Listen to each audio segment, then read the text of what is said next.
La parole est à Madame Valérie Boyer. Merci Monsieur le Président. Difficile de prendre la parole après ce bel hommage. Monsieur le Premier ministre, harcèlement, excision, mariage forcé, violences physiques et sexuelles. Combien sont les victimes, femmes ou hommes, à périr sous les coups de leur mari, conjoint, concubin ou partenaire? Combien d'enfants victimes collatérales en restent marqués à vie? En 2018, 130 femmes, 16 hommes et 25 enfants tués directement dans le cadre des violences conjugales. 76 femmes depuis le début de l'année. Au nom de ces victimes, mettons fin aux postures, aux clivages et aux discours.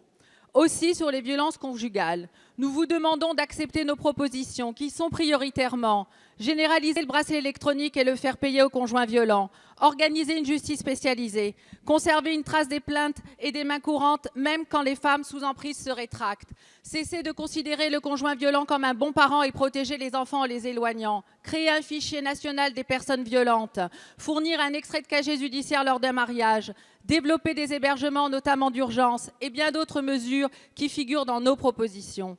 Aussi, Monsieur le Premier ministre, allez-vous associer sans sectarisme l'ensemble de la représentation nationale et tenir compte de leurs propositions, nos propositions?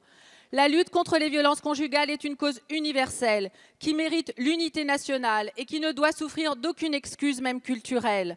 Nous sommes enfin unis sur cette question, même si nous aurions tort de considérer qu'un énième Grenelle réglera tout. Approuvons sans réserve les mesures qui permettront d'arrêter à temps le geste fatal.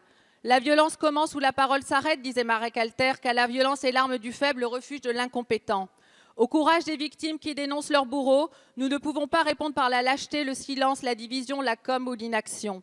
Je le dis à ces victimes, vous n'êtes pas seuls, et je sais que l'ensemble de la représentation nationale le dit à ces victimes, vous n'êtes pas seuls. Merci Madame la députée. La parole est à Madame Marlène Schiappa, secrétaire d'État à l'égalité femmes-hommes et à la lutte contre les discriminations. Merci Monsieur le Président, Mesdames et Messieurs les députés, Madame la députée Valérie Boyer.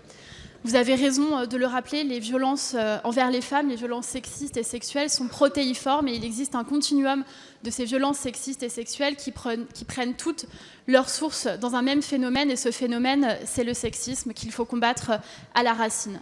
Le gouvernement est pleinement engagé depuis 2 ans dans le cadre de la grande cause du quinquennat du président de la République avec un travail ministériel important sur l'ensemble des sujets que vous avez cités.